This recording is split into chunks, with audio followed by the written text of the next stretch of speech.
I'm sorry, Dave. I'm afraid I can't do that. Je vais lui faire une offre qu'il ne pourra pas refuser. Can she be late for her cinema show? Antoine Doinel, Antoine Doinel, Antoine Doinel, Antoine Doinel, Antoine Doinel. Le monde se divise en deux catégories.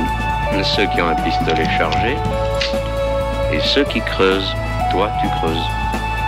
Parlez-vous, con de mime! Je suis un homme. Ah, personne n'est parfait. J'aime l'odeur du napalm au petit matin. Vous avez de la pâte? Vous avez du sucre? Alors avec la pâte, vous faites une crêpe puis vous mettez du sucre dessus? La mère suce des queues en enfer. And I am the best film director in the world.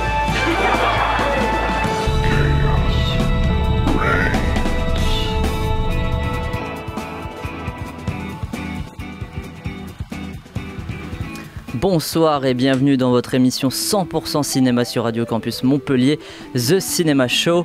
On a débuté la soirée par une scène des Goonies réalisée par Richard Donner en 1985. Pourquoi ce film ? Parce qu'il a marqué l'enfance de plus d'une personne. Et c'est d'ailleurs ce dont on va parler ce soir pour notre première hors-série de l'année, les films de l'enfance. Pour en parler durant 1h30 d'émission, Gaël, Marie, Raphaël, Blanche et Jules sont autour de cette table. Bonsoir tout le monde. Bonsoir. Bonsoir. Bonsoir. Au programme de la soirée, du coup, des chroniques sur nos films d'enfance préférés et une carte blanche sur le sujet, parce que ça nous avait manqué, la carte blanche. Le quiz de The Cinema Show sera également de la partie, et nous recevrons aussi Virgine Thibault et Maxime Nougier qui viendront nous présenter Frida, film à l'honneur de la 3e séance Ciné-Campus de l'année qui aura lieu lundi à 20h30 à l'Utopia. Avant de débuter ce large programme, on n'oublie pas nos traditionnelles news de la semaine. Now, Buffalo's #1 news team. Good evening and welcome to Eyewitness News at 6. I'm Susan Ortega. And I'm Evan Baxter and here's what's making news. Cette semaine dans les news, le mercato, les ventes de DVD en baisse et Harvey qui s'en tire et s'en tire pas en même temps. On débute ces news par le mercato. Première info, un nouveau film Star Wars est en chantier. Alors que l'on croyait que le faible succès de Solo allait calmer les ardeurs de Disney, on apprend qu'un nouveau projet dans l'univers de George Lucas est en chantier. Il devrait être mis en scène par J.D. Dillard, qui s'est fait connaître en 2017 pour son thriller Slate. Il a ensuite dirigé Sweet Earth pour Jason Blum. Il a aussi réalisé des épisodes de Luke Cage, si ma mémoire est bonne. C'est la première fois qu'un Afro-Américain dirigera un film Star Wars. On sent en tout cas une envie de Disney de marveliser Star Wars en confiant des projets de films à des jeunes réa indépendants, n'ayant donc aucune expérience dans le genre, dans les blockbusters et pouvant facilement être dirigés, techniques déjà utilisées sur les films Marvel.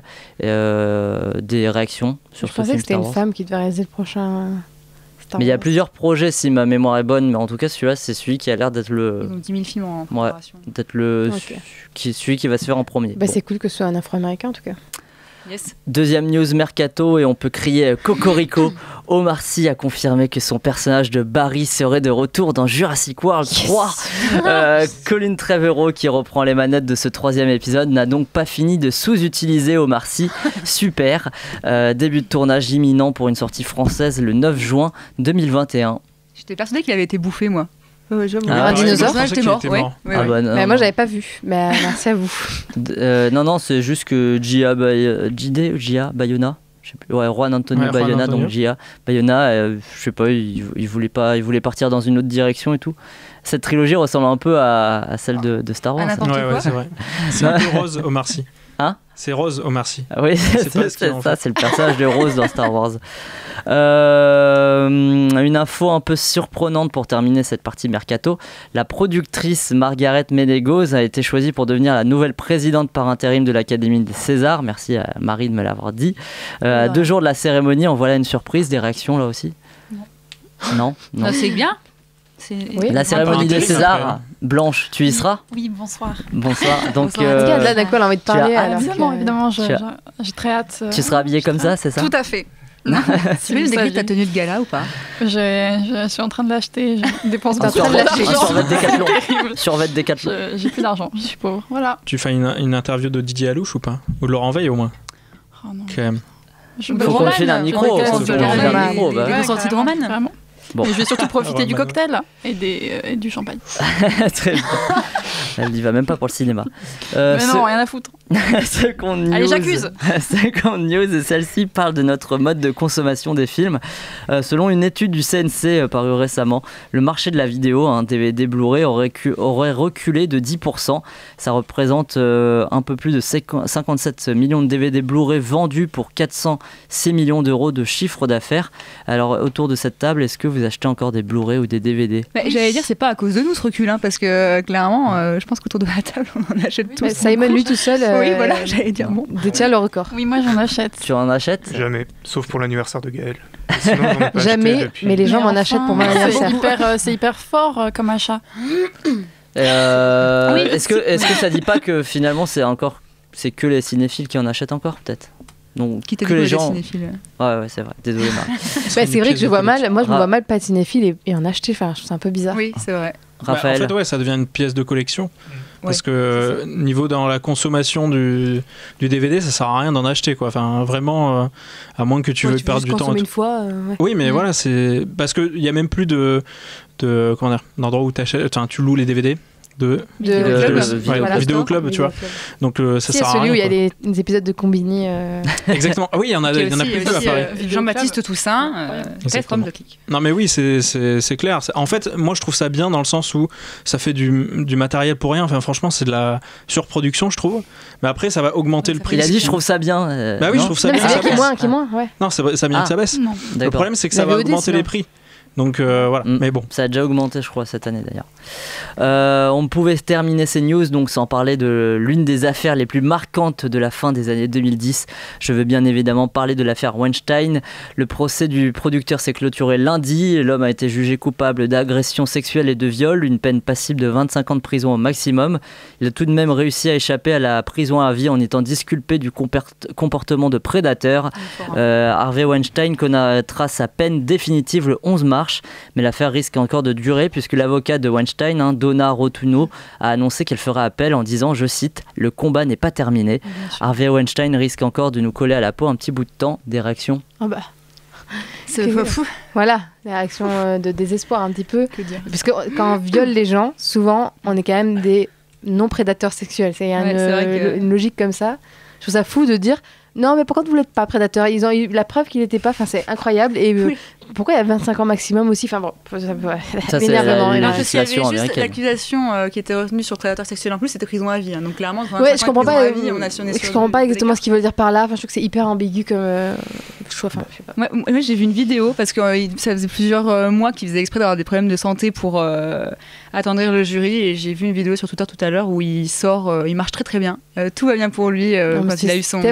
Si j'avais fermé les yeux, j'aurais cru que tu parlais de Philippe Sorel. Il s'était fait opérer du dos 2 jours avant le procès, je crois, et du coup, il avait mal. Mais oui, non, mais jusqu'à hier, il marchait avec un défibrillateur quand même. Tout le temps, il marchait. Un déambulateur. Au cas où, s'il a un arrêt cardiaque comme ça, et voilà. Il rentre avec un déambulateur, il ressort très bien. Et oui, et tout le temps, même, il marche avec son truc, alors. Très bien. Pour l'empathie. Bah oui. Moi, ça a marché. D'autres réactions, c'est bon ? J'aurais acquitté. Bah, énervez-vous. On est tous énervés. Allez, alors on va. Vas-y, Jules. Je suis pas convaincu qu'il aille en prison, tout court. Mais si. S'il va pas, on en reparlera dans quelques semaines. Il va payer, il ira pas. On en reparlera dans quelques semaines. Après les news, donc il est temps de passer à notre partie spéciale parce qu'on a beaucoup de choses à dire. Donc les meilleurs films de l'enfance. C'est à qui ça? À Brooke, c'est pas à Megan? Brooke, donnons ça à Brooke. Et ça, c'est à Kevin, passe ça à Kevin. Passe ça à Kevin. Passe ça à Kevin. Passe ça à Kevin. À Kevin. Passe à Kevin. Passe ça à Kevin. Passe ça à Kevin. Passe ça à Kevin. Passe ça à Kevin. Passe ça à Kevin. Passe ça à Kevin.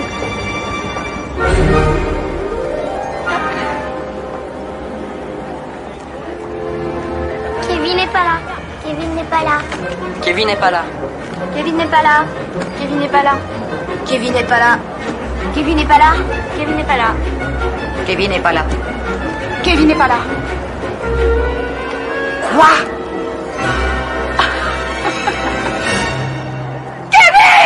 Décor et de costume. Blanche. Comme d'hab. Il y a une lumière rouge qui indique. En plus, je lui ai vraiment indiqué, genre, on va reprendre. Et non, mais elle en fait qu'à ça. Si, je l'ai dit. Je l'ai dit. Et elle continue à parler de décor, je ne sais quoi. Bon. t'as de la chance que je revienne pas sur ma décision et que ça soit pas toi la première à passer. Hein. Mais, pardon. Alors, en lieu et place de Blanche, on va commencer avec le film de Jules. Vas-y, Jules. Alors, Simon, quand tu nous as demandé un film d'enfance, moi, j'ai pas hésité longtemps. C'est Space Jam, que j'ai vu au moins une dizaine de fois quand j'étais petit. D'ailleurs, on parlait de louer. À l'époque, j'ai loué la VHS 5 ou 6 fois. Puis après, j'ai eu la bonne idée de l'acheter. Enfin, mes parents. Parce que ça revenait un peu cher. Quoi. Donc voilà, Space Jam, pour un enfant des années 90, c'est d'abord une rencontre entre deux mythes. Alors d'abord, il y a Michael Jordan. Alors j'ai vu le film quand j'avais 7 ou 8 ans. J'avais jamais vu jouer Michael Jordan parce que les enfants de 8 ans, ils se lèvent pas à 3h du matin pour regarder la NBA. Mais quand même, Jordan, c'était un mythe pour tous les enfants de l'époque qui aimaient un peu le sport. On savait que c'était le meilleur, le plus grand basketteur. On connaissait son visage, mais au final, on n'avait que des brèves images de lui dans des reportages. Et ensuite, le deuxième mythe, c'est les Looney Tunes. Quand j'étais petit, j'ai passé mon enfance devant l'émission Ça Cartoon, qui passait le dimanche soir en clair sur Canal, et qui diffusait les cartoons des Looney Tunes. Philippe Dana, si tu m'écoutes, je te salue. C'était le présentateur mythique à l'époque. Je sais pas où il est maintenant, mais... Non seulement je regardais l'émission le dimanche soir, mais en plus j'avais des enregistrements VHS d'anciennes émissions que je regardais. Il y a des cartoons que je connaissais par cœur. Bref, Bugs Bunny, Daffy, Porky, Titi et Gros Minet, c'était mes potes et une principale source de divertissement à l'époque. Alors forcément, quand arrive Space Jam, c'est la grosse attente. Michael Jordan, les Looney Tunes. Alors je l'ai pas vu au cinéma parce que j'étais trop jeune, j'avais 6 ans, je pense. Mais dès que j'ai pris connaissance de l'existence du film, probablement par des pubs, j'ai harcelé mes parents pour qu'on le voit. Quoi. Donc voilà, donc Space Jam, ça commence dès l'intro.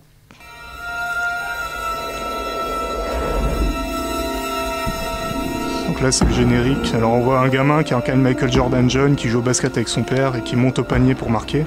Bon, au passage, je fais un énorme marché, mais on s'en fout. Et voilà. Et donc, dès que on en a quelque chose à foutre des règles du basket dans ce film? Non, absolument pas. Voilà, et dès que le panier est marqué, bam, début du générique, Michael Jordan qui claque un gros dunk. On voit son nom qui apparaît en grand sur l'écran, c'est la magie. Et 5 secondes après, deuxième acteur crédité, Bugs Bunny. Ah putain, alors tu te dis Michael Jordan, Bugs Bunny, putain, mais c'est de la bombe, quoi. Le niveau d'excitation est incroyable.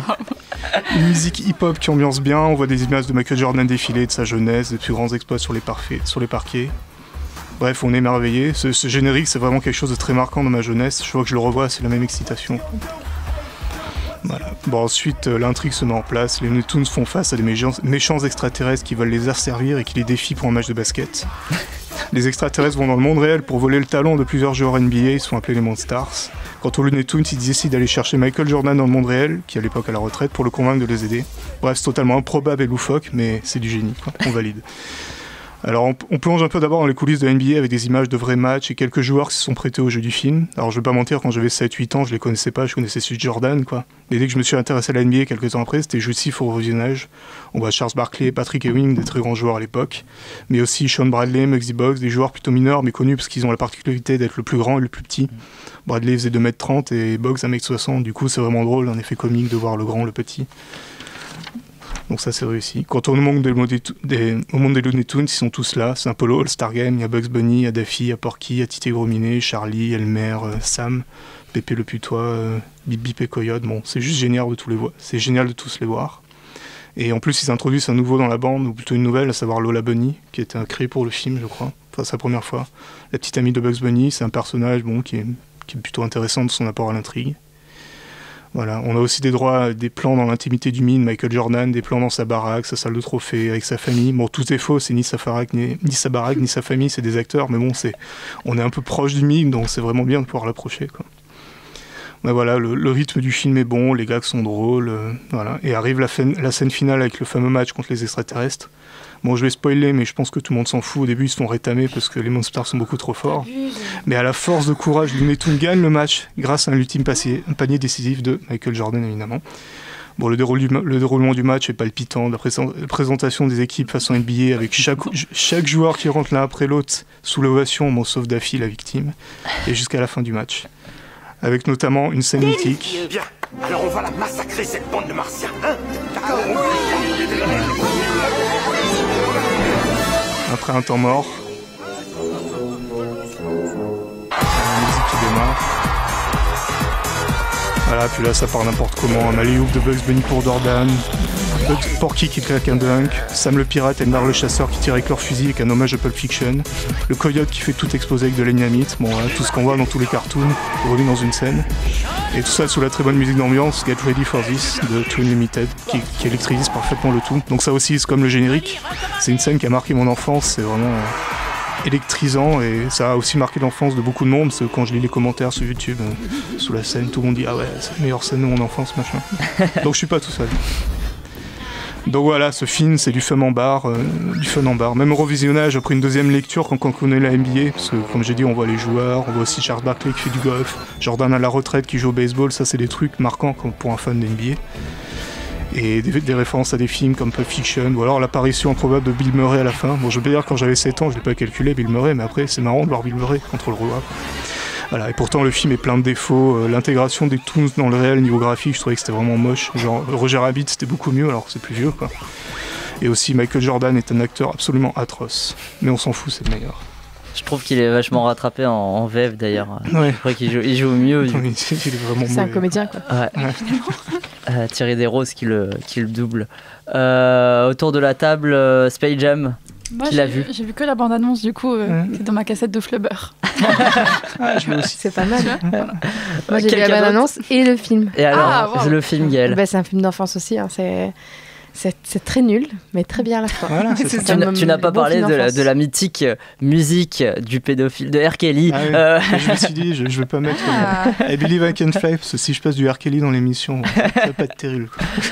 Marie, tu l'as vu? Définitivement un film d'enfance aussi. Je l'ai eu énormément de fois, pareil.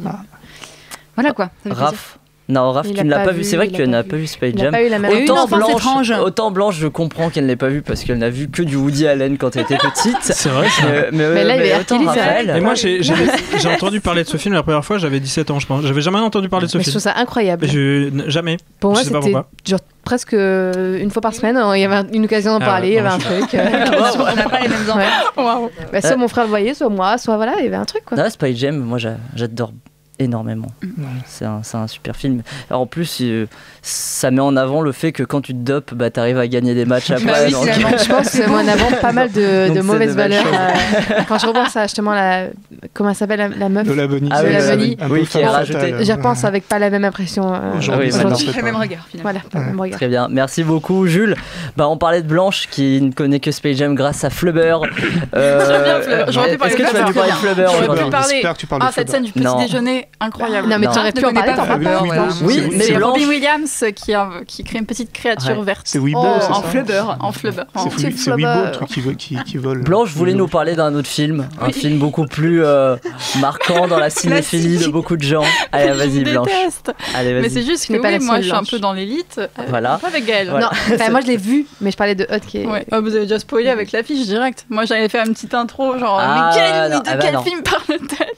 Mais je vais quand même. Alors ceux qui écoutent ne savent toujours pas. Les fameux qui écoutent la radio. Donc, papa et maman. Je vais parler d'un film que j'ai peut-être sans doute vu au moins 50 fois, on va dire. On va pas se mentir que je connais par cœur. Quand je dis par cœur, c'est vraiment par cœur et c'est très gênant de regarder ça avec moi.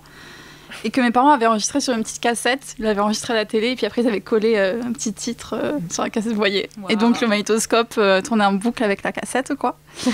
Et je parle donc du classique, un film classique français de 1970 de Jacques Demy qui s'appelle Peau d'âne.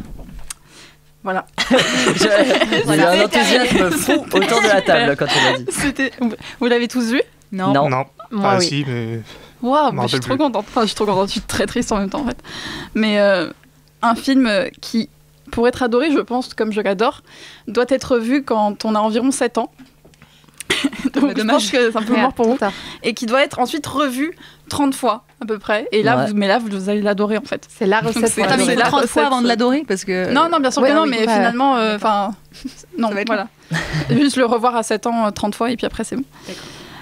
Donc ici, Jacques Demy revisite le conte de Charles Perrault avec au casting Catherine Deneuve, la plus belle, j'avais envie de devenir comme elle quand j'étais petite, Jacques Perrin, que je voulais épouser. Du coup, personne ne dit ça de nos jours maintenant. Mais si, il est incroyablement beau dans ce film. Jean Marais, que je ne voulais pas épouser car il me faisait peur. De toute façon, il n'aurait pas voulu. Oui, il n'aurait pas accepté. Et Delphine Seyrig, qui est incroyable, hein, qui est morte, mais enfin oui, elle est morte depuis longtemps. Ça l'empêche pas d'être plus incroyable. Incroyablement morte aussi. Et accompagnée par la fameuse musique de Michel Legrand et le cake d'amour.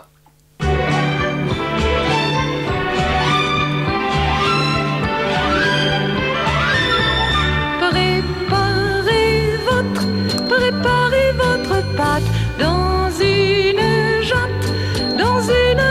plate et sans plus de discours. Ok.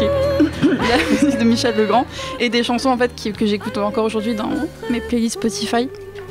La chanson du massage de doigts, qui est un titre assez gênant mais qui est incroyable et que je connais par cœur du coup. Donc voilà, je les écoute quotidiennement dans le tram en allant à la fac. Bref, c'est un film qui me poursuit, on va dire, depuis à peu près 16 ans et que je revois chaque année comme une petite tradition finalement. Et d'ailleurs, pour ceux qui l'ont jamais vu, logiquement, il passe environ tous les 6 mois sur Arte, au moins à Noël. Et voilà, c'est très facile d'accès. Vous n'avez aucune excuse en fait de jamais l'avoir vu. Aussi, j'ai le Blu-ray si quelqu'un veut le voir.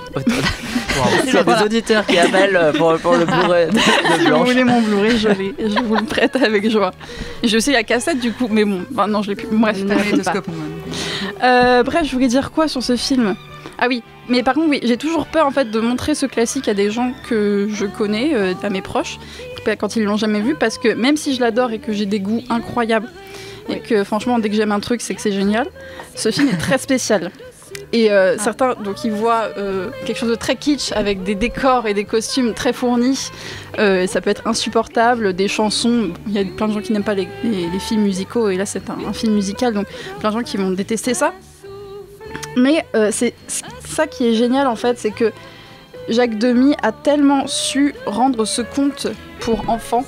Enfin, parce que c'est un conte hyper sombre qui parle quand même d'inceste, voilà, pour ceux qui ne le connaîtraient pas. Peau d'âne, c'est une princesse. Son père, c'est Jean-Marie. C'est un connard. Voilà, la mère est morte. Donc la mère meurt et la mère dit il faut que tu épouses une femme plus belle et plus intelligente que moi. Et il n'y a aucune femme qui marche, à part la fille, à part sa fille. Du coup, il dit mais voilà, mais carrément, je vais épouser ma fille. Et la fille, elle est là. Bah, franchement, j'aime bien mon père. Hein, donc, et sauf qu'il y a la marraine, la bonne fée, la fée des lilas, qui dit oh là, meuf, fais gaffe, ça marche pas comme ça en fait. Et qui fait toute une chanson d'Delphine Seyrig sur le fait que les consanguins c'est pas bon. Ça c'est une magnifique chanson. Putain, mais il est glauque ce film en fait. Pardon ? Ah oui, c'est plutôt. Il est très glauque, mais en même temps très coloré, très joyeux, très brillant, ça pétille de partout. Et en fait, Jacques Demy est un gros thug. C'est comme ça qu'on voit le film quand on grandit. C'est comme ça qu'il est analysé d'ailleurs. On est souvent dans les salles de classe que c'est un gros thug. Moi j'ai entendu Guillaume Boulanger dire ça d'ailleurs. Guillaume Boulanger, ma vie. Donc. Arrêtez, j'adore. Je lui enverrai. Bref, quand on est enfant et qu'on voit Peau d'âne, on est juste émerveillé parce qu'on est transporté dans un univers complètement fou où les hommes sont peints en bleu, les chevaux sont peints en rouge pour distinguer le royaume bleu, le royaume rouge. Et il y a un âne qui chie vraiment des diamants. C'est fou. Littéralement des diamants, ça donne envie. Bien, hein. Il y a une vitre qui permet à la cabane de Peau d'âne d'être éloignée du reste du monde. Il y a une rose qui parle, il y a un hélicoptère. Bref, tout ce qu'on veut. C'est pas un peu anachronique juste, mais finalement, à quelle époque se passe un conte ? Finalement, voilà. Finalement. Donc, Jacques Demy, en fait, réussit à parler aux enfants et aux adultes dans un film, d'un conte hyper glauque, hyper froid et qui pourrait ne pas plaire. Mais je pense qu'il faut que vous le voyez tous. Je sais pas du tout quoi dire, là. Mais à part que c'est incroyable. La meilleure fin. L'hélicoptère. Et ouais, le château de Chambord, incroyable. Mais tout est incroyable. Hein. C'est normal, c'est un film d'enfance. C'est une Madeleine de Proust en fait. En tout cas, tu n'es pas la seule à l'apprécier puisque Suzanne, la mère d'un certain Raphaël Laurent, adore ce film. À ma mère. Merci Suzanne. Et Aude aussi, elle dit moi aussi, petite avec ma sœur, on le regardait souvent et un jour on l'a regardé à la fin, on l'a remis au début et re-regardé. Voilà. Les hommes bleus, genre. Ouais. C'est que quand on est enfant qu'on peut faire ça. Et il y a aussi meilleure musique de film musical. Mais oui, incroyable. Toutes les chansons sont à écouter en boucle. Quelqu'un veut réagir sur Peau d'âne rapidement ? Tu nous as donné un. Moi, je l'ai vu et c'était bien, mais j'ai un peu oublié et ça m'a donné de le revoir. Ouais. Mais parce que tu essaies de chanter la chanson et tu n'y arrives pas du tout. Oui, mais je dis des trucs au hasard, mais ça marche quand même. Et d'ailleurs, juste la chanson du cake d'amour donne très envie de le faire et quand on est enfant, on a très envie de le faire. Les gens l'ont fait. c'est dégueulasse. Ça ne se mange pas, ne le faites pas chez vous. Juste moi, tu vois, j'ai vu le film qu'une seule fois, mais alors cette scène, elle m'a tellement marquée, je voulais tellement faire ce petit cake, c'était un truc de fou. Voilà. On continue du coup l'émission. Merci Blanche pour ton film d'enfance. On va continuer avec celui de Gaëlle. Vas-y Gaëlle. Tout d'abord, j'ai eu une enfance plutôt conventionnelle, je vous le dis. Un papa, une maman, un grand frère, des bichocos, les princes des pauvres, au goûter et des parties de Monopoly ou de Mario Party. Qui dit enfance conventionnelle dit film d'enfance clichés tels que La Belle au bois dormant, La Petite Sirène ou bien sur Scooby-Doo et son équipe de rêve. Tout cela en VHS aussi pour plus de classe. Cependant, j'avais tout de même un rendez-vous un peu particulier pour une enfant de 8 ans. Voilà que tous les samedis, à 14h environ, je propulsais la même cassette dans le magnétoscope familial. Et là, le gros budget, les gros effets spéciaux et la belle histoire d'amour commençait sur fond de musique. Titanic, le film le plus vu de tous les temps en France, est donc l'élu de mes 0-15 ans. Finalement, je reste assez dans le cliché.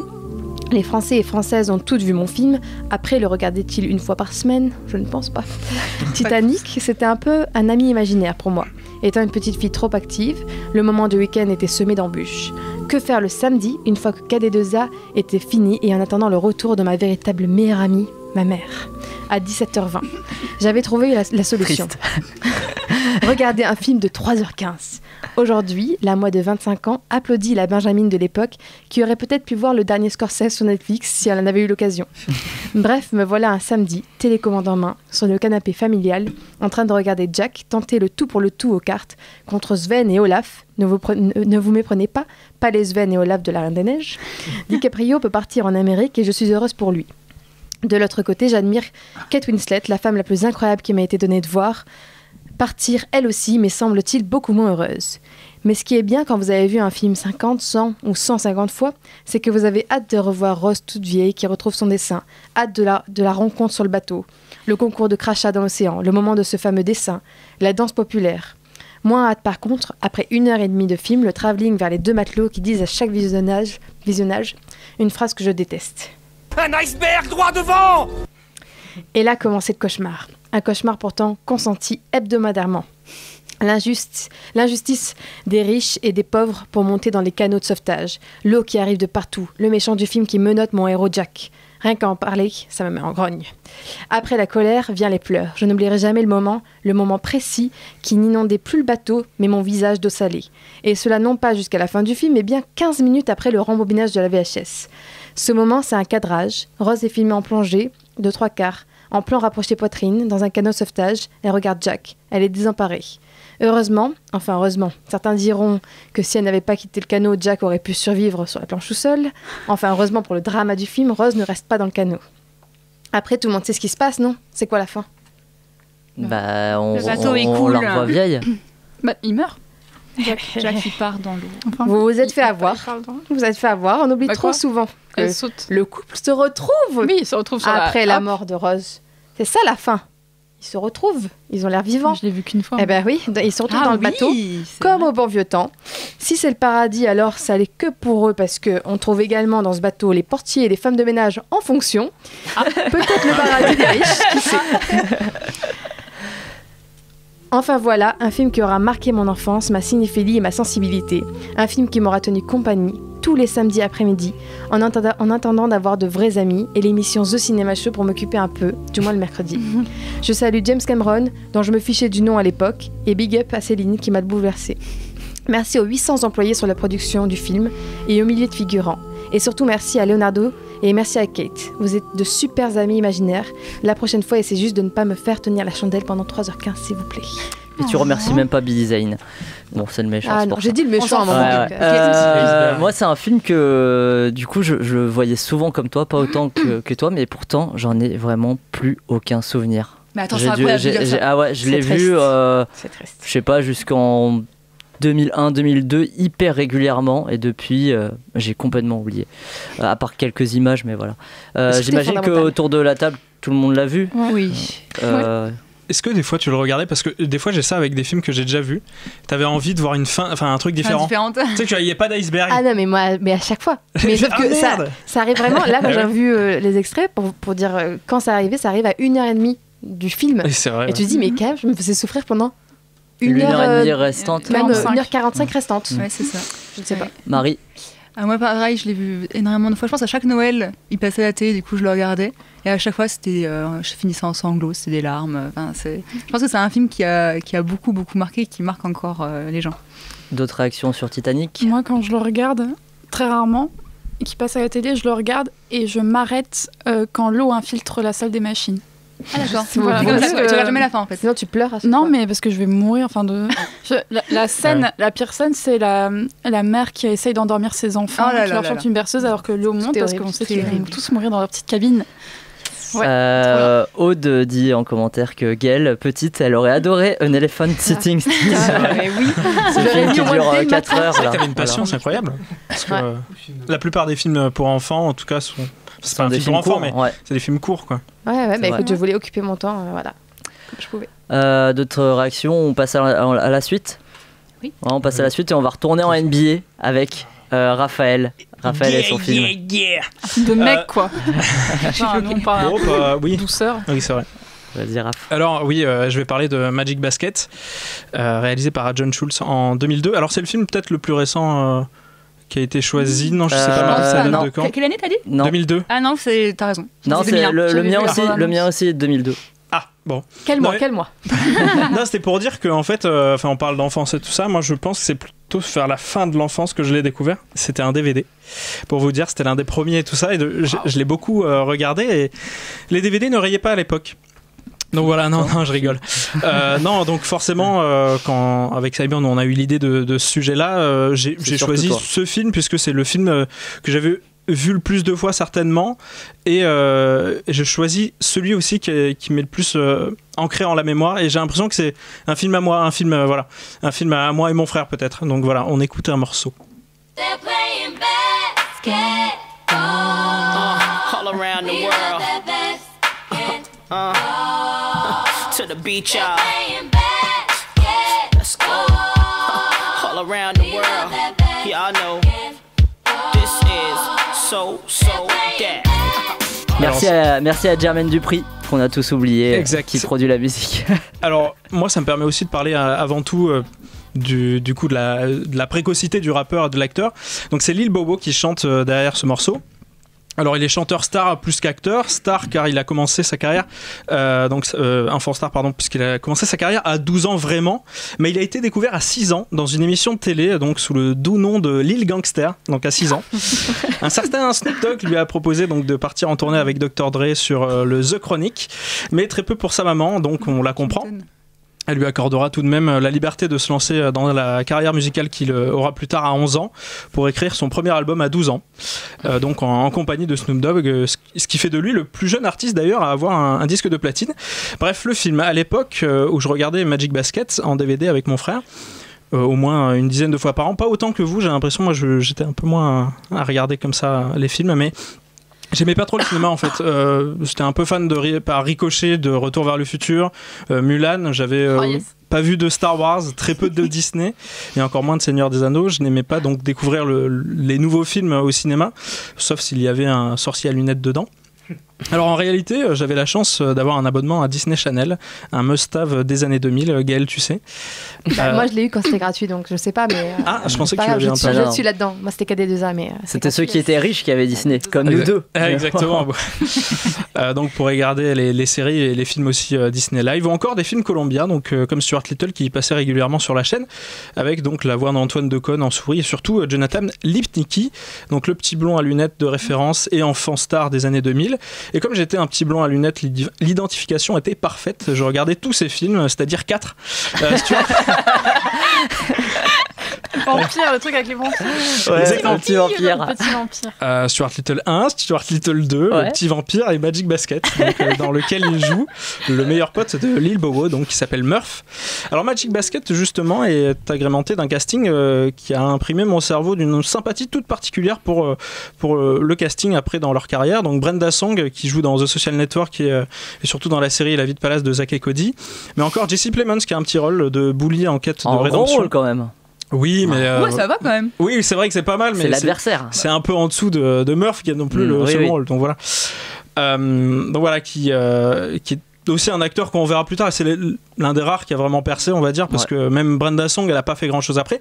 Et Eugène Levy, donc qui est autant à l'aise en donnant des conseils de carrière de basketteur qu'en donnant des conseils sexuels à son fils dans l'iconique American Pie. Alors sinon l'histoire, donc c'est Calvin Cambridge qui est dans un orphelinat, donc avec Murph qui est joué par Jonathan Lipnicki et Reg donc qui est joué par Brenda Song, un trio un peu Harry Potteresque, très soudé, donc j'aime beaucoup.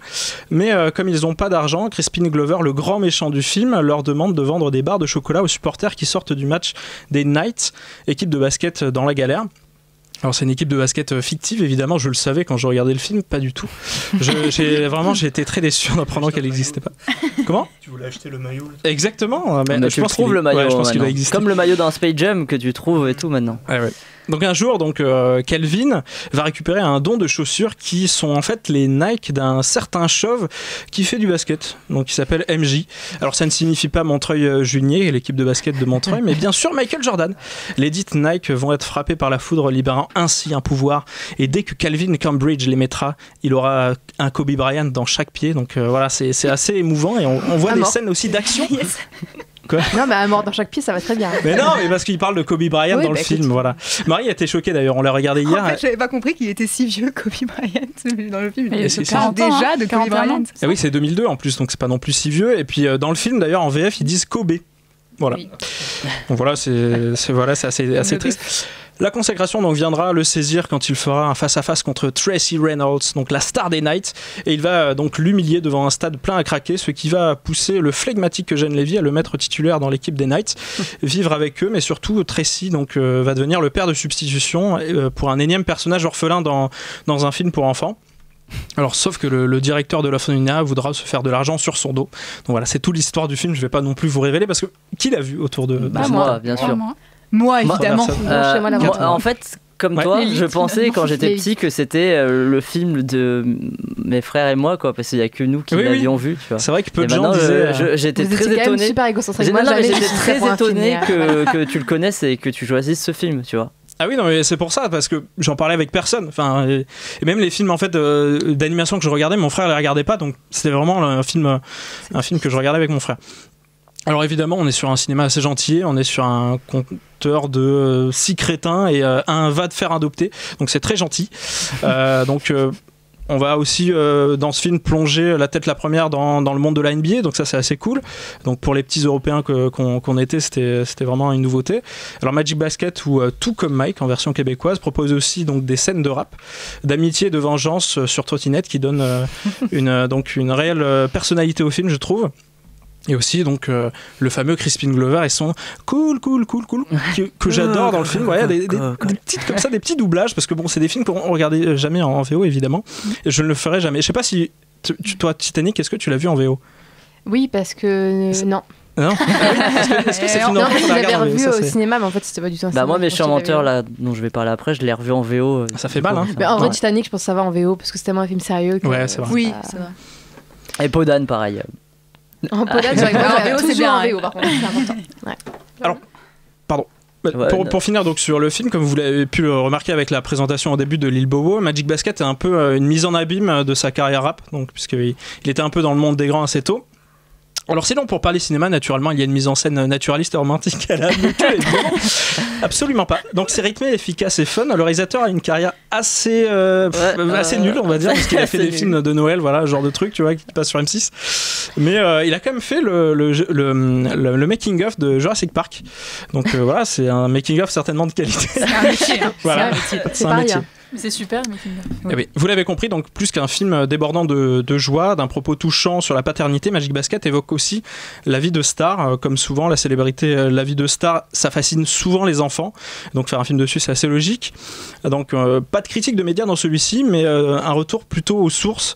Donc avec il faut être heureux plutôt qu'être une star. Donc ça, c'est vraiment le propos du film. Il y a toujours une petite morale dans ces films-là. Et en tout cas, moi, c'est vraiment un film qui m'a énormément touché. Et je voulais finir avec une anecdote. Vie ma vie d'ancienne star avec Lil Bobo, donc qui maintenant fait des trucs, mais on n'entend plus parler de lui.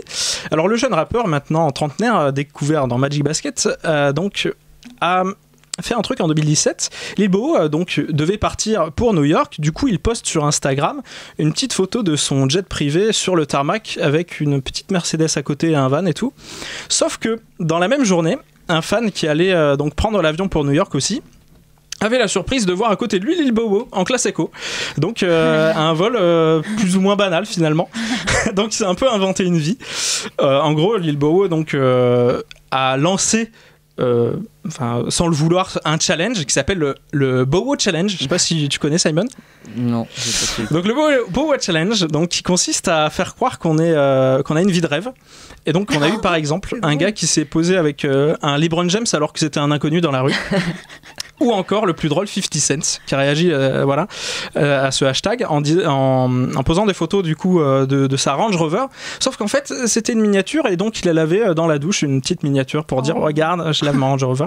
Voilà, pour dire que finalement, même si le film Magic Basket parle aussi de la vie de star et tout, ironiquement, je trouve que c'est un peu la vie du mec, donc c'est plutôt beau. C'est beau. Très beau. Ça a prédit son avenir. Rapidement, des avis sur Magic Basket. Marie, tu l'as vu hier? Moi, je l'ai vu pour la première fois hier et c'était très cool. Mais au-delà des films d'enfance, c'est un chef-d'œuvre, tu peux le dire. Moi, je pense que c'est un chef-d'œuvre. On a des acteurs d'enfance et Jonathan Lipnicki, c'est typiquement ça. Ouais. C'est un acteur qu'on voit que quand on est enfant, enfin notre génération. Excusez-moi. C'est le gars dans Stuart Little. D'accord. Voilà, et j'étais touchée de le voir. Petit vampire, voilà. Ta mère, Raph, se dit indigne, se dit être une mère indigne, et elle dit qu'à la fin du DVD, la musique était en boucle basketball du coup. Est-ce que tu regardais le clip sur le DVD d'ailleurs? Il y avait le clip dans les bonus? Non, je crois, non. Ça me indigne. Je ne sais pas. Non, attends. Suzanne, exprime-toi. Attends, c'est toi qui as acheté ce DVD, je te respecte à fond pour ça. Jules, tu as un avis sur Magic Basket? Non, pareil, un film d'enfant sur l'NBA. J'ai vu pas autant de fois que Space Jam, mais je l'ai tout autant apprécié. Et je comprends pas que t'aies pas vu Space Jam. Edwin nous dit aussi sur... De ne pas toucher à ce film.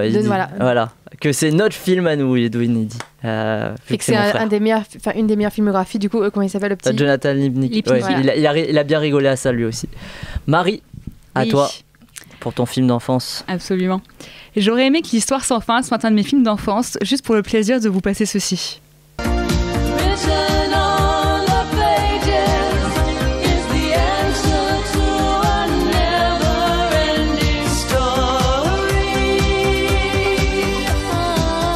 Tu le passes quand même finalement. Et oui, je le passe quand même. Mais bon, j'ai découvert ce film il y a 2 mois à peu près, et comme j'ai 23 ans, on peut pas vraiment parler de film d'enfance. Mais en tout cas, c'est celui d'Arnaud, si vous voulez tout savoir. Donc je vais vous parler d'un autre chef-d'œuvre de film pour enfants. J'ai mis un moment avant de le choisir, j'ai même appelé mon frère à la rescousse pour être sûr de ne pas trahir notre enfance à tous les deux, parce que ce qui est sûr, c'est qu'on en a regardé des films tous les deux. Notre choix fut sans équivoque, ce sera Atlantide, l'Empire perdu.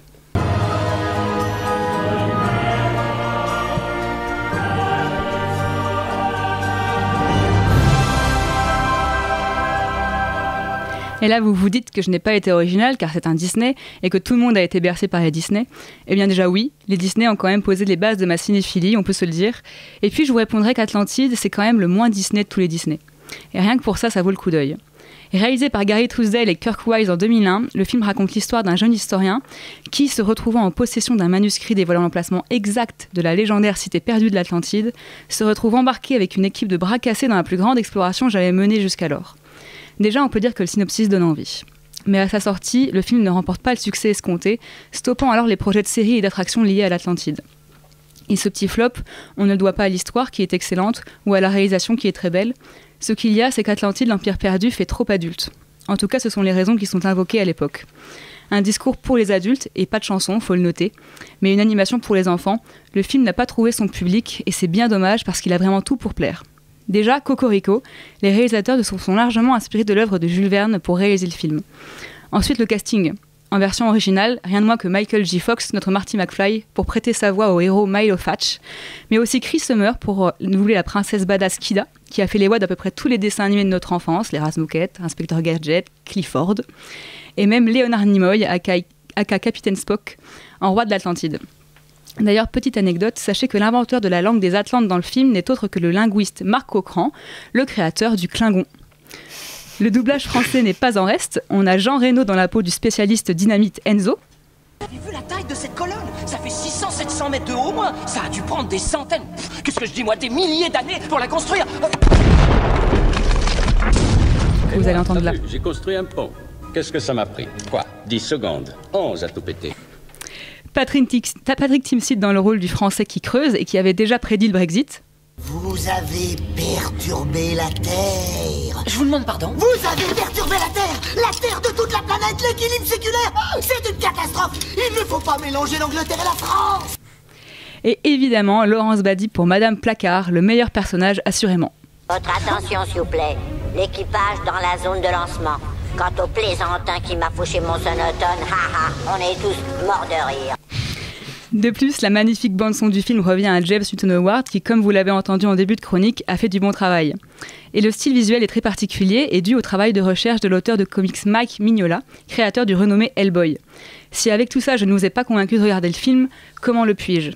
Peut-être en vous racontant une petite anecdote d'enfance. J'ai vu ce film des dizaines de fois avec mon frère et mes 2 meilleurs amis d'enfance, Léo et Arthur, coucou les petits gars. Et ce film nous a tellement marqué que nous étions persuadés que l'Atlantide existait et que l'entrée se trouvait dans notre jardin. Ah, on en a passé des heures à creuser, à fouiller les buissons, à grimper aux arbres pour trouver des indices. Qu'est-ce qu'on était naïfs. Mais on finira par la trouver les gars, soyez-en sûrs. Et Simon, tu nous demandais si on revoyait ces films avec le même plaisir aujourd'hui. La réponse est oui. Je t'ai pas encore demandé. Absolument. Ça allait être pour la carte blanche, mais vas-y, réponds. Eh bien, je te réponds quand même, absolument. Et son discours critique du colonialisme, du racisme et de la guerre convient à n'importe quelle époque et n'importe quelle génération. À chaque vision, de nouvelles choses à découvrir, de nouvelles blagues à comprendre et un plaisir toujours aussi présent. Une dernière chose, il y avait un gars au scénario qui m'a interpellée parce que quelques années auparavant, ce même gars avait fait ça.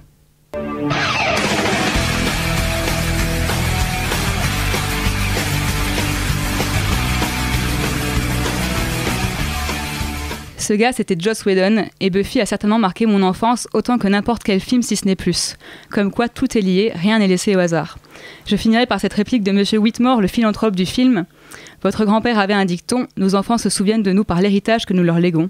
En tout cas, si j'ai des enfants un jour, je sais très bien ce qu'ils regarderont en premier. Merci Marie. Atlantide, l'Empire perdu. Qui l'a vu ? Moi, je pense que je l'ai vu, mais j'ai oublié. Mais je me rappelle que c'était bien, mais j'ai envie de le revoir comme Marie en parle quand même. Raph. Non, c'est vrai que visuellement, moi je trouve que c'est une claque. Parce que c'est vrai que dans les films Disney, on n'a pas de trucs comme ça qui ont vraiment une patte vraiment à eux, une identité à eux. Puis même, il y a tout cet environnement un peu hostile quand même. C'est un film qui fait un peu peur quand même, je trouve, pour un enfant. Ouais. Moi, je pense que je l'ai vu. Mais qui a un discours très très adulte, c'est vrai que pour les enfants, ça peut être adulte, difficile à comprendre pour le coup. Mais à l'époque, moi, ça m'avait traumatisé. Je voulais absolument trouver l'Atlantide coûte que coûte. Damien sur le chat nous dit que c'est tout le contraire pour lui. Il n'a pas été élevé par les films Disney, mais plutôt Evil Dead, un autre genre d'enfance. Deux salles, deux ambiances. Moi, tu aurais des Chucky, Gremlins, mais aussi La Belle et le Bonhomme. Oui. Donc tout peut arriver. Et Edwin aussi nous dit aussi qu'il est sous-coté. Enfin, il pense comme toi, Marie, finalement. Merci Edwin. Ça me fait plaisir. Allez, dernière chronique de la soirée, c'est moi qui m'y colle.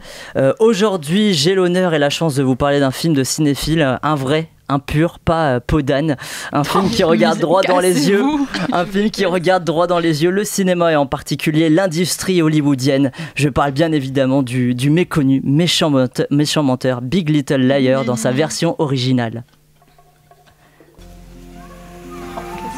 À une époque truffée de petits mensonges, pouvant grossir jusqu'à devenir énorme, un homme va devoir en payer le prix. L'été prochain, tout le monde, partout, se figera et écarquillera les yeux. Les films Marty Wolf présentent Kenny Trooper, le méchant menteur.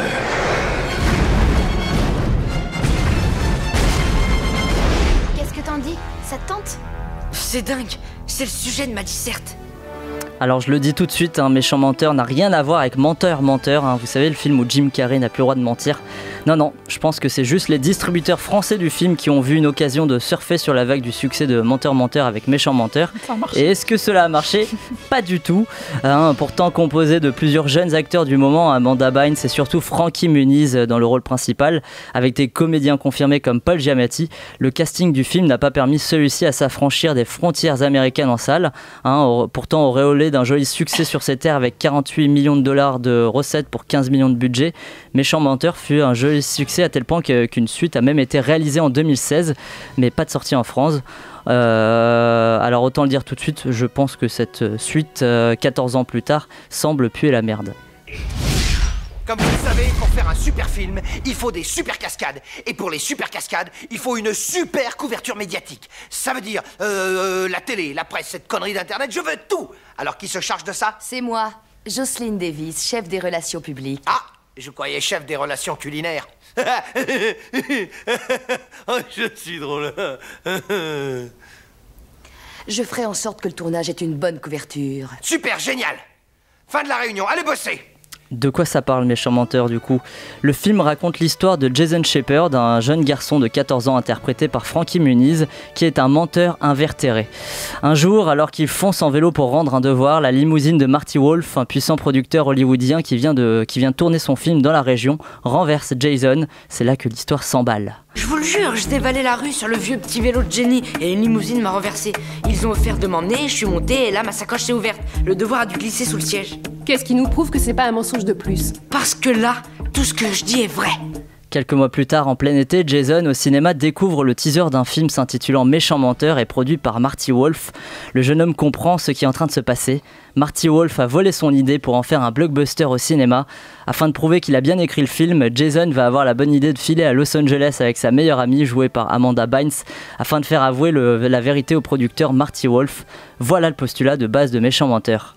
Qu'est-ce qui m'a donc fait aimer ce film, hein? Avec le recul, je pense que c'est surtout l'aventure menée par ce duo de jeunes qui tentent de renverser un producteur hollywoodien. Le côté voyage, découverte de Los Angeles, c'est trop cool.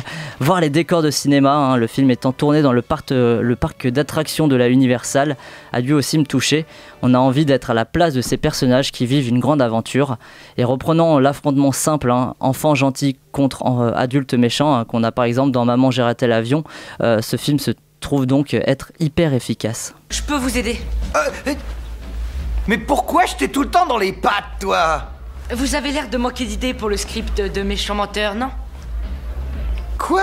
Ah oui, et un môme de 10 ans va dire au grand producteur que je suis comment orienter mon film. D'abord, j'en ai 14 et pas 10.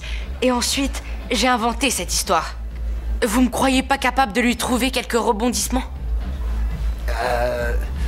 Attendez, si j'ai bien tout suivi, ce serait lui qui aurait écrit Méchant Menteur? Non, il a écrit une petite dissertation pleine de fautes et qui porte le même titre, ça n'a aucun rapport. Il est... Non, ne l'aide pas, c'est un nul. Petit, ce que je peux te jurer, c'est que si tu me sors de cette galère, je dirai à ton père que tu as écrit Méchant Menteur, Erin Brockovich, et il faut sauver le soldat Ryan si tu veux. Les comédiens sont tous géniaux dans ce film, hein. Paul Giamatti en tête, hein. Paul Giamatti, c'est l'acteur que tout le monde a déjà vu mais dont personne ne se souvient jamais, sorte de cousin éloigné au personnage d'Adam Sandler dans Uncut Gems, comme tu l'as souligné hier, Gaël. Marty Wolf est l'archétype du producteur hollywoodien tout puissant et sans aucune vergogne, une sorte d'Harvey Weinstein. Face à lui, le jeune Frankie Muniz fait le taf dans son rôle de Jason Shepard. C'est dans ce face-à-face que réside toute la malice de l'écriture de Dan Schneider. Ce garçon qui ment toujours et que l'on ne croit pas la seule fois où il dit la vérité, ça vous fait penser à rien? De quoi? Non, Pardon? Pierre et le loup? Oui, c'est ça. Alors, c'est l'histoire du garçon qui criait au loup, hein, une fable d'Ésope. Vous savez, cette histoire qu'on vous raconte quand vous êtes petit, quand on vous dit « Il ne faut pas mentir parce que le jour où ça sera vrai, personne ne viendra t'aider ». Je ne sais pas si vous étiez au courant, mais cette fable existe sous différentes formes. L'une d'entre elles s'appelle le berger mauvais plaisant. Elle raconte l'histoire d'un berger qui appelait au secours les villageois pour l'aider face à un loup qui allait manger ses moutons. Et à chaque fois, ces appels étaient en réalité une farce qu'il faisait aux villageois. Un beau jour, un loup attaqua réellement ses moutons et personne ne vint à l'aide du berger. Le loup mangea ainsi tout le troupeau du pauvre homme. Et vous vous demandez maintenant pourquoi je raconte tout ça? Comment on traduit loup en anglais? Wolf. Tiens, Wolf comme Marty Wolf. Et comment on traduit berger en anglais? Shepard. Shepard, et oui, Shepard comme Jason Shepard. Il est vraiment bien écrit ce film. Très bien, alors écoute et retiens la leçon. Voilà où tu t'es gouré. Tu y es, t'aurais dû faire une fausse ordonnance, prendre ta sœur et non ton vieux et remplacer la bidoche par une aile de poulet, c'est plus dur à avaler sans s'étrangler. Bref, t'as tout faux sur ce coup-là. Waouh, vous êtes doué. Non, je suis le meilleur. Nous y sommes. Parfait, alors bon vent mon cher Yared. C'est Jason. Et ça le restera à jamais. Et entraîne-toi au mensonge quotidien, Jiminy. Parce que je peux t'assurer que la vérité, c'est très surfait. Marqué par le début des années 2000, notamment au niveau de sa BO, le film ne délaisse pas pour autant sa réalisation, mise en scène par Shawn Levy, l'homme qui fera quelques années plus tard La Panthère Rose, 13 à la douzaine, mais surtout la trilogie La Nuit au musée. Méchant menteur est réalisé avec beaucoup de plaisir, on sent l'amusement qu'a dû avoir le producteur de Stranger Things à filmer ces jeunes qui déambulent dans Hollywood et toutes les références cinématographiques qui en découlent. Traitant d'un sujet simple destiné aux enfants mais sans le prendre au-dessus de la jambe, ce qui fait d'un film pour enfants un excellent film. Méchant menteur est le parfait long métrage que vous devez montrer à vos enfants si vous souhaitez en faire devenir des cinéastes comme Jason Shepard ou des gros connards comme Marty Wolf. Ma mère a bien eu raison de m'acheter le DVD de ce film en rentrant un jour de Carrefour, je suis devenu les deux, un cinéaste et un connard. Moralité, si l'on dit que Hollywood est la plus grande fabrique à rêves, on peut aussi dire qu'elle est la plus grande fabrique à mensonges.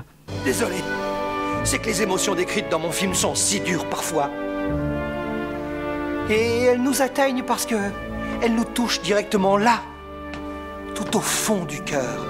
Qui, parmi nous, n'a jamais fait ce qu'on appelle un pieux mensonge, hein? Oui, j'avoue. Et personne d'autre? Vous? Ah si, j'avoue. Vous? Moi aussi. Wolf a raison. C'est normal, n'en aie pas honte, mon frère. Parce que tu vois, je suis avec toi. Dans le mensonge, on est tous égaux. C'est beau ce que tu dis. Mais... C'est pourquoi notre film regardera le public droit dans les yeux en lui disant « Il faut qu'on cesse les mensonges. On doit éradiquer le mensonge à jamais. Nous voulons la vérité car elle seule nous apportera la liberté. » Mes amis, que Dieu bénisse chacun de vous. Que Dieu bénisse l'Amérique tout entière. Et que Dieu bénisse Méchant menteur. C'en est fini de notre partie spéciale chronique. On fera la carte blanche très rapidement juste après. Avant de passer au retour du coup de cette carte blanche, on part s'écouter un morceau présent dans la BO de Méchant menteur. Et oui, je choisis mes films. Ce morceau est une pépite de la musique, maintes et maintes fois utilisé au cinéma, de Iron Man 3 à Mommy. Je parle bien évidemment du chef-d'œuvre italien Blue Dabudi d'Eiffel 65. Parce qu'il ne faut jamais oublier qu'un Paul Giamatti c'est bien, mais un Paul Giamatti tout bleu c'est mieux.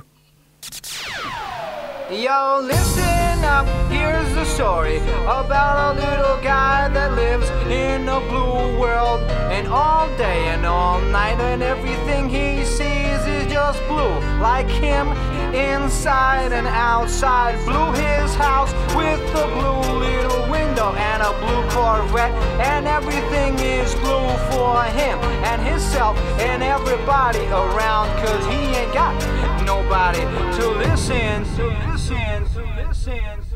I'm blue, da-ba-dee, da-ba-die, da-ba-dee, da-ba-die, da-ba-dee, da-ba-die, da-ba-dee, da-ba-die, da-ba-dee, da-ba-die, da-ba-dee, da-ba-die, da-ba-dee, da-ba-die.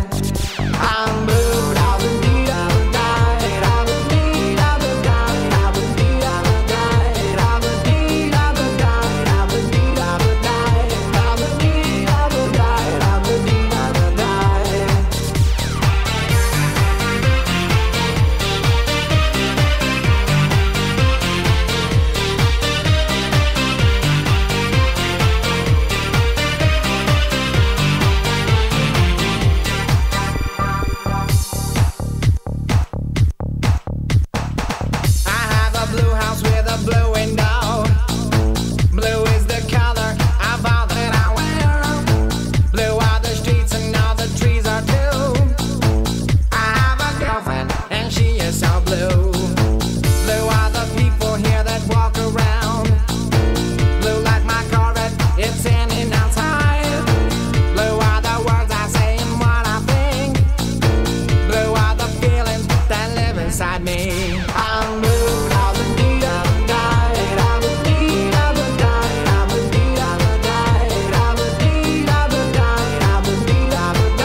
trees are too. I have a girlfriend and she is so blue. Blue are the people here that walk around. Blue like my Corvette, it's in and outside. Blue are the words I say and what I think. Blue are the feelings that live inside me. I'm blue.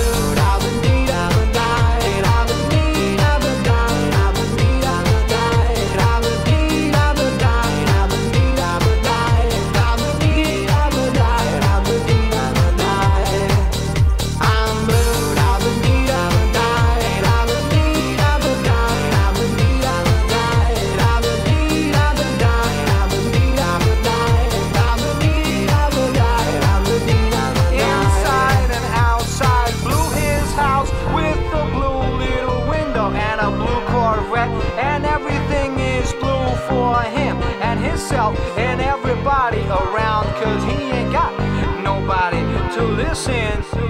I'm blue, I've been need, I've been died, I've been need, I've been died, I've been need, I've been died, I've been need, I've been died, I've been need, I've been died, I've been need, I've been died, I've been need, I've been died. I'm blue, I've been need, I've been died, I've been need, I've been died, I've been need, I've been died, I've been need, I've been died.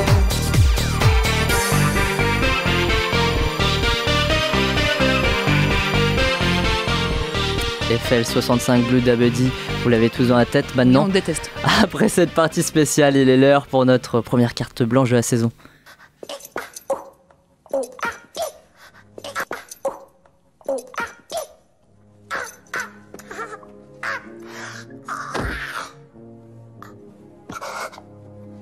Serre-moi fort, Johnny. C'est le dernier rayon de soleil.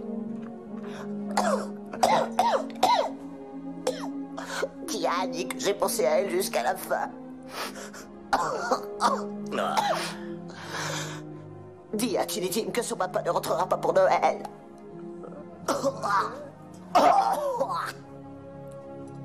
Dis à Scarlett que ce n'est pas le cadet de mes soucis. Oh, pardon.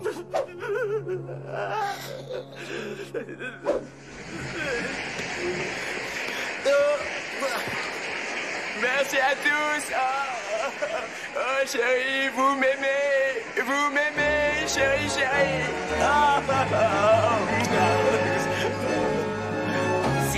Alors, aujourd'hui, notre carte blanche est très simple. Peut-on toujours aimer nos films d'enfance à l'âge adulte, pardon, et est-ce qu'on doit les voir d'une différente façon?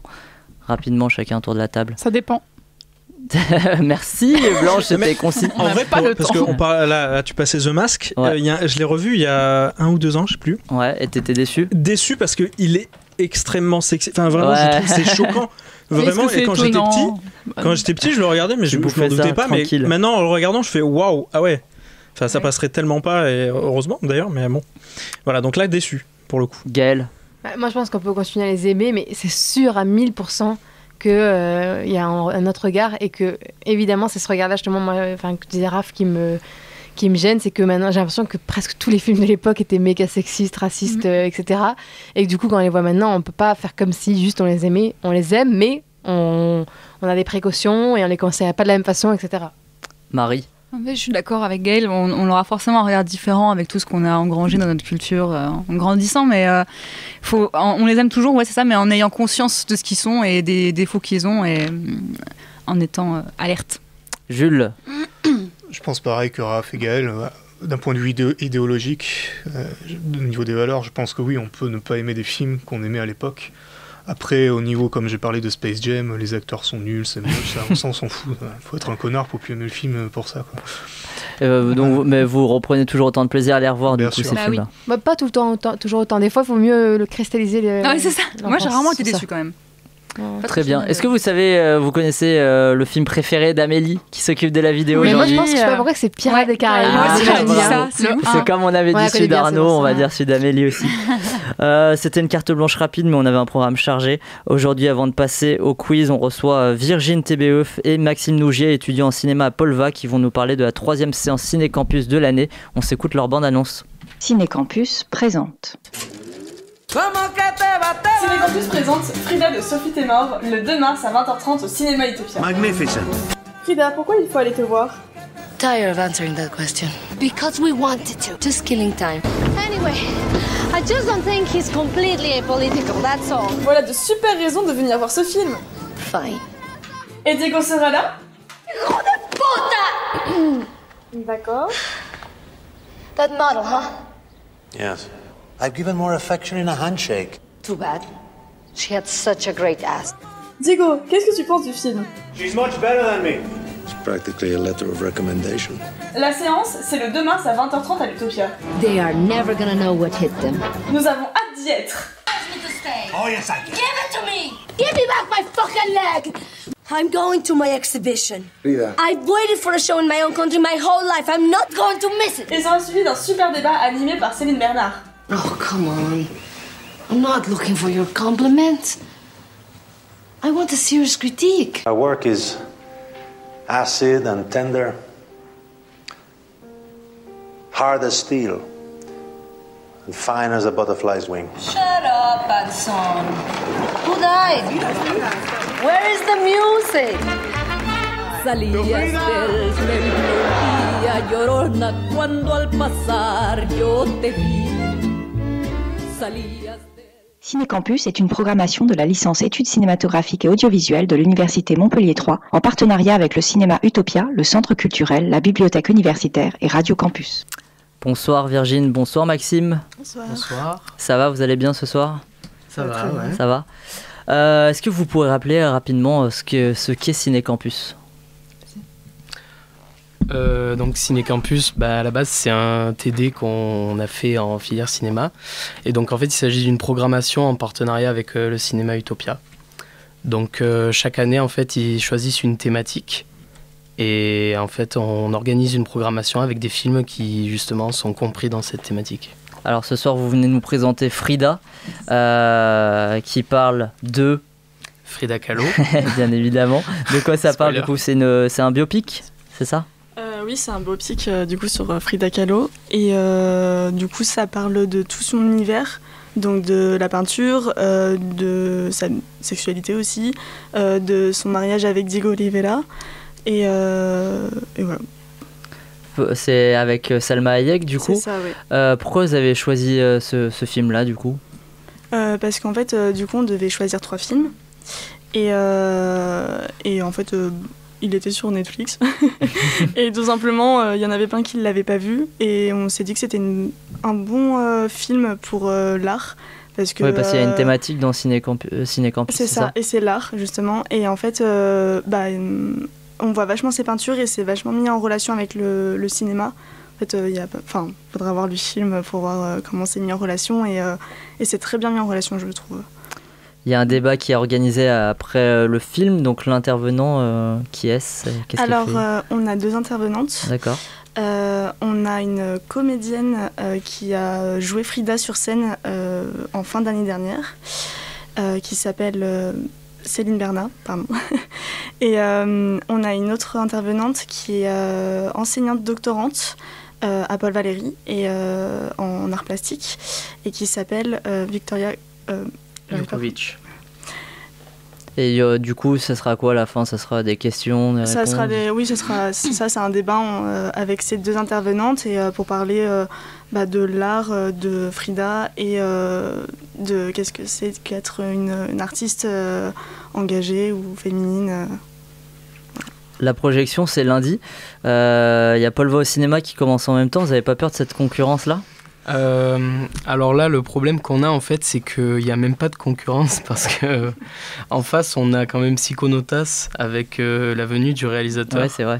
Donc en fait, on s'est dit qu'en dernier recours, on pourrait demander à Salma Hayek de venir. Je pense que c'est le seul moyen qu'on a de ramener vraiment beaucoup. Elle est à Rennes. Elle est à Rennes, vous pouvez aller la chercher. Ouais, ça se tente. Franchement, on y pense, parce que... Mais bon... on pense quand même que ça va intéresser pas mal de monde, parce que Frida, c'est quand même une figure. C'est ça, c'est une figure qui est assez présente même dans la culture pop, parce que on la voit, enfin il y a plein de tableaux d'elle qui sont parodiés, on la voit sur beaucoup de merchandising, donc il y a plein de gens en fait qui la connaissent de vue, qui voient à quoi elle ressemble, mais qui ne connaissent pas sa vie, donc ça peut être l'occasion justement de remédier à ces lacunes. C'est quoi votre argument choc du coup, c'est ça, pour faire venir les gens? Un argument choc... Il y a Antonio Banderas dans le film.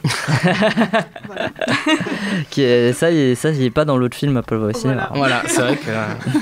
Après, c'est vrai qu'en argument choc, on peut dire vraiment sur le niveau de l'art, parce qu'il y a vraiment une corrélation entre la peinture et le cinéma, en fait, dans ce film. Et il y a beaucoup, en fait... bon, c'est pas un spoil, mais il y a beaucoup de jeux sur la plastique. En fait, il y a beaucoup de choses qui font très matériel, très fait à la main en fait, alors que c'est un film et c'est assez intéressant. Donc après, on tease comme ça donne envie aux gens de venir.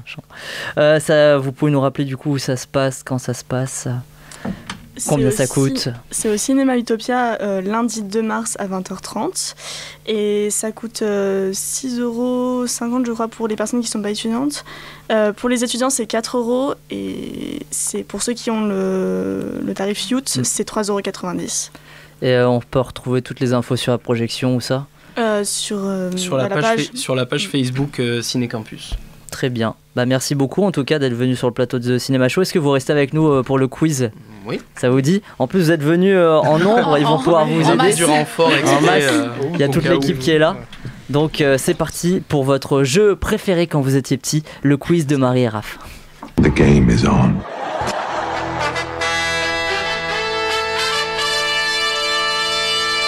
It's gonna be legendary. C'est la mer Noire. C'est votre ultime bafouille. I am sure, mais alors I am tout à fait sure Que j'ai raison et que vous avez tort. Oh my God. What? No. Oh, come on. Anyway, lead on. Allons-y. Alors on est nombreux, ça fait longtemps qu'on n'avait pas fait un quiz comme ça. Nombreuses, 3 équipes ce soir. À ma gauche, je sais pas être reconnaître de ma droite ou de ma gauche. Nous avons Simon et Jules. Simon, tu es chef d'équipe. Au milieu, l'équipe massive de The Ciné Campus qui sont venus en nombre. The Ciné Campus, c'est maintenant. Carrément. C'est ça. Et à droite, nous avons Gaëlle et Blanche. Gaëlle, tu es chef d'équipe. C'est parti, la première question du quiz, c'est de trouver son titre. Sachant que nous avons fait un jeu de mots avec l'un des titres des chroniques de ce soir. Je le rappelle, nous avons Podane, Titanic, Atlantide de l'Empire perdu, Magic Basket, Space Jam et Méchant menteur. En gros, il rajoute quiz dans un de ses titres. Par exemple, méchant quiz pour méchant menteur. Voilà. Avec le mot quiz, un des mots du titre. Il va me falloir une proposition par équipe. Si tu veux, vas-y. Sachant qu'à Ciné Campus, vous êtes tous chefs d'équipe, vous avez cet avantage-là, puisque vous êtes nouveaux. On dit Space Quiz. Très bien. Magic Quiz. D'accord. Quizanic. On dit quoi chez Ciné Campus? Atlan Quiz.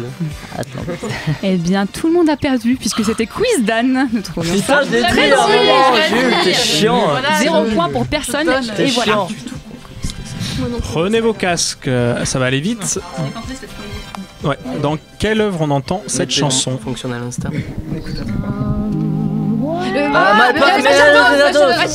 Oui, ça allait plus vite là dans l'équipe de Gaëlle et Blanche. C'est pas allé forcément plus vite, mais j'ai juste dit. Non, mais parce que vous avez entendu. Ouais, moi j'ai dit. Le Magicien d'Oz de Victor Fleming avec Judy Garland qui chante Somewhere Over the Rainbow. Il s'agit d'un des films d'enfance préférés de James Cameron et Spike Lee. Donc ça fait 1 point pour l'équipe de Gaëlle. C'est toujours toi. Alors, la fille de James Cameron, justement, Joséphine Archer Cameron. Tu vas expliquer les règles du quiz pour Ciné Campus. Ah oui, exactement. En or ou en bois, c'est un vrai ou faux? Tout simplement. Ah, ok. La fille de James Cameron, Joséphine Archer Cameron, veut produire ses propres vidéos porno. Est-ce vrai ou faux? Ah, bah non, c'est vrai. Non, on le sait bien. C'est pas Cameron, c'est vrai. En bois? En bois? Vous dites quoi? En faux? On dit faux. Non, mais ils ont dit vrai, c'est vrai. Non, faux. Ah, mais faux. Ouais, parce qu'après ils ont dit. On s'est trompé, faux. Eh bien, c'est faux. C'est en réalité la fille de Spielberg, Michaela George Spielberg, qui veut produire du contenu érotique, des photos, des vidéos pour des clients privés ou même pour le public. Je vais pas tout lire pour gagner du temps. En plus, c'est cool. Ça fait 1 point pour l'équipe de Simon et Ciné Campus, 2 points pour l'équipe de Gaëlle. Deuxième info. Avant Sam Rockwell et Paul Walter Hauser, Leonardo DiCaprio et Jonah Hill devaient être les têtes d'affiche du car Richard Jewell. Est-ce que c'est vrai? Est-ce que c'est faux? Ah, c'est vrai qu'il y a... Le nouveau film de Clint Eastwood, pour rappel, sur le poseur de bombes, je ne sais plus où. À Atlanta. À Atlanta. Vrai. Ouais, c'est vrai. Ouais, c'est vrai. Effectivement, c'est vrai. Quand Paul Greengrass devait le réaliser, que le film était le projet de la Fox, mais en 2015, le film tombe entre les mains de la Warner et place Clint Eastwood à sa tête qui revoit tout le casting. Ça fait 2 points pour l'équipe de Simon, 3 points pour l'équipe de Gaël, 2 points pour Cinécampus. Troisième info, Bob Iger, le grand patron de Disney, a décidé de laisser sa place et a déjà trouvé son héritière. Il s'agit de Judy Estrin, membre du comité de direction. Est-ce que c'est vrai ? Est-ce que c'est faux ? PDG Disney quand même. Alors, il y en a qui veulent me recopier. Nous aussi, on attend que vous disiez. Donnez votre réponse. On attend que vous disiez. Elles observent, d'accord. On dit tous en même temps alors, à ce moment-là. Toi d'abord. Non. Vous avez une réponse 2, 3. Non, vous dites.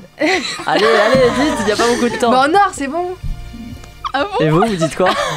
Non. Faux. Moi, je joins l'avis de Cinécampus parce que c'est pas une femme qui le remplace, c'est un homme. Faux, vrai. C'est un homme qui va le remplacer. Vous avez vraiment cru qu'il mettrait une femme à la tête de la plus grande entreprise cinématographique du monde? Franchement, on a de l'espoir envers la vie. Ce sera Bob Chapek, président des parcs d'attractions et des produits dérivés, qui prendra sa place en 2021. Égalité là. Hein. Ça fait une égalité parfaite, 3 points chez tout le monde. C'est pour ça, parfait. Alors, dernier en or ou en bois, The Midnight Sky, le prochain film de et avec George Clooney, sera diffusé uniquement sur Netflix. Prochain film qu'il réalise, je sais pas. Et dans lequel il est. On va dire en or. En or. En or également. 2 en or. En or aussi. 3 en or, et bien vous avez raison, puisque le tournage s'est terminé cette semaine. Il s'agit d'un film post-apocalyptique dans lequel George Clooney interprète un scientifique solitaire qui essaye de contacter un vaisseau spatial. J'essaye de... 4 points pour chaque équipe. Alors, on passe au qui a dit. Je vais donner une citation. Il faudra trouver quelle personne a dit cette citation. À quel point c'était mauvais les Academy Awards cette année. Adam Sandler. Et le vainqueur est un film de Corée du Sud. Ah, Donald Trump. Exactement, Donald Trump à l'occasion d'un meeting dans le Colorado en campagne pour sa réélection. Il faut dire que c'était rapide. Il a à nouveau perdu donc l'occasion de se taire. Il faut dire que ça fait 5 points pour l'équipe de Simon. Ah oui, d'accord, oui, tout à fait. Il y a un deuxième qui a dit. Pour le plaisir. Bah voilà. Toujours, non, toujours à la rapidité. Ah, oui. Non, je rigole. C'est au premier qui trouve. En France, il ne trouve pas le... Arrête, pardon. Pardon. Oui, c'est Céline Sciamma. Il ne trouve pas le film chaud. Il trouve que ça la manque de chair, que ce n'est pas érotique. Mais je l'ai lu tout à l'heure. J'aurais pu le dire si t'étais pas con comme ça là. Est-ce je la coupe, mais je dis quand même la fin. Est-ce qu'un film peut être féministe? Ils n'en savent rien. Ils ne connaissent même pas le concept. Ils ne connaissent pas le concept de male gaze. On peut dire que c'est un pays où il y a beaucoup de sexisme et où la culture patriarcale règne. Effectivement, c'est Céline Sciamma qui a dézingué le cinéma français dans The Guardian. Non, mais lui donner. Si, il a un point. Ça fait 6 points pour l'équipe de Simon. Je suis désolée. Et elle a aussi dézingué au passage Keshish et Polanski pour le plaisir. Alors on va passer à la Sherlock Holmes. Alors c'est une question assez particulière qui vaut 3 points. Rapidité. Voilà, rapidité. Okay. Je vais donner un méfait. Il faudra dire quelle personne a fait ce méfait. Voilà, un crime, voilà. Sachant que ce soir c'est un peu particulier. Alors, je vais m'exprimer à la place de cette personne. J'ai failli empêcher le tournage du prochain Astérix et Obélix, mais de toute façon, exactement, le coronavirus, visiblement très influent sur les tournages. Il y a le coronavirus. Dans les succès des films en salle. C'est pour ça que c'était particulier. Effectivement, c'était le coronavirus. L'équipe de Simon, vous gagnez 3 points, ça va vous passer à 9.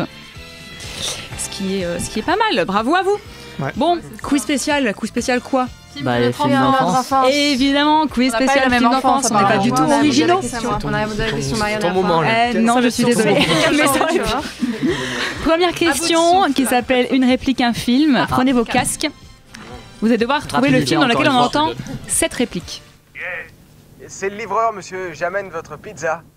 Dépose-la sur Ah, Maman, j'ai raté l'avion. Oui, Maman, j'ai raté l'avion de Chris Columbus. Absolument.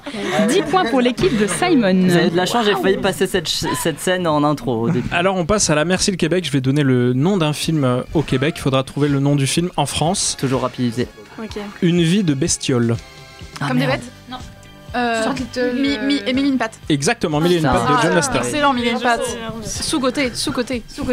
On a un deuxième Merci le Québec, un deuxième titre. Écoutez bien, Les apprentis champions.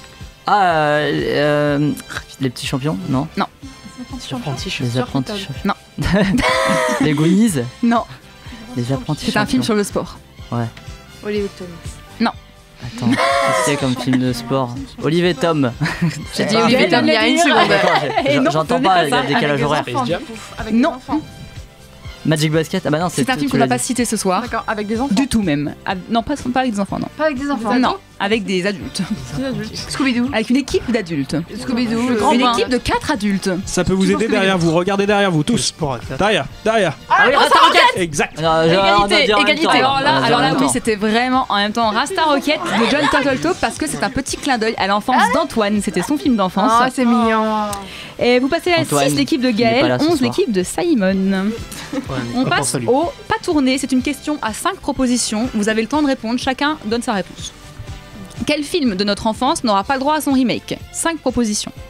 Merlin l'Enchanteur, Le Bossu de Notre-Dame, Blanche-Neige, Les Aristochats ou Bambi.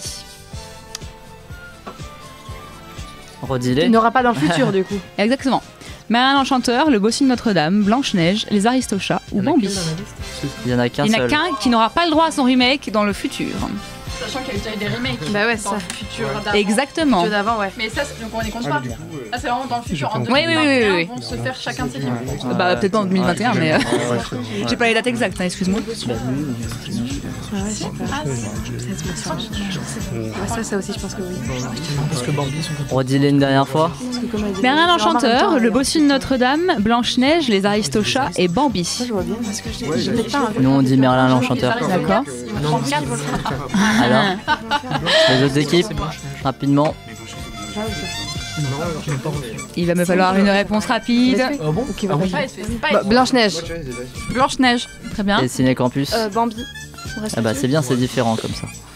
Tout le monde a une réponse différente. Merlin l'Enchanteur. Mais personne n'a donné la bonne réponse puisque c'est les Aristochats qui n'aura pas le droit à son remake. Il n'y a pas un remake en live action qui est prévu? Pas pour l'instant. Bah c'était 4. Parce que non mais je l'ai lu.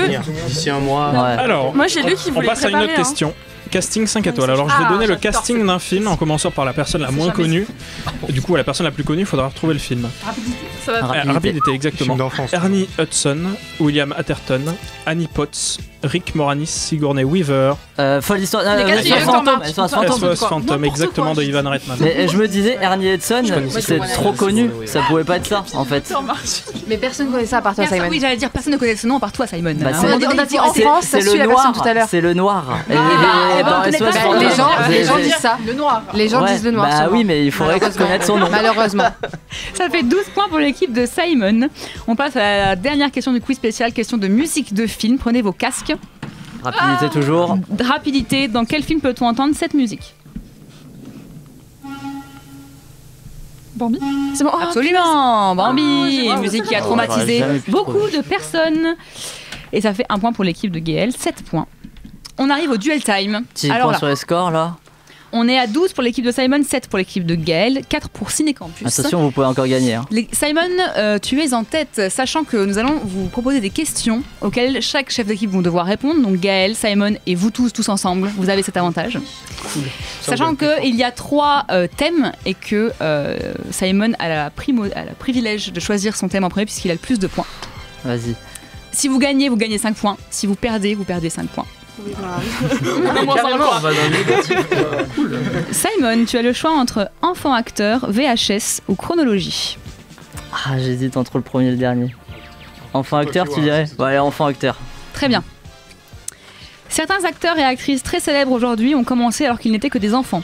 Parmi ces 4 personnalités qui font partie de nos films d'enfance, lequel ou laquelle a commencé le plus tôt? Sean Astin, Elijah Wood, Drew Barrymore, Thomas Brody Sangster. Redis-moi. Sean Astin, Elijah Wood, Drew Barrymore, Thomas Brody Sangster. Et quand je demande lequel ou laquelle a commencé le plus tôt, c'est à quel âge? C'est pas par rapport à leur âge. Ouais, pas par rapport à l'année, parce que forcément... Drew Barrymore. Je note. Elle va gagner le con. Bah, Drew Barrymore, ça me semble le plus évident. Tu as le choix entre VHS et chronologie. Bah oui, VHS, c'est pas... Alors, quel a été le film le plus vendu en VHS dans le monde entre 4 propositions? Toy Story 2, oui. Harry Potter, Shrek ou le Grinch? Attends. Harry Potter 1. Shrek ou le Grinch? Toy Story 2, Harry Potter 1, le plus vendu dans le monde. Shrek ou le Grinch? C'est hyper dur, je trouve. C'est dur, mais il me faut une réponse. Toy Story 2 et le Grinch, je vais dire... Le Grinch. C'est noté. Je pense que c'est Toy Story 2 pire.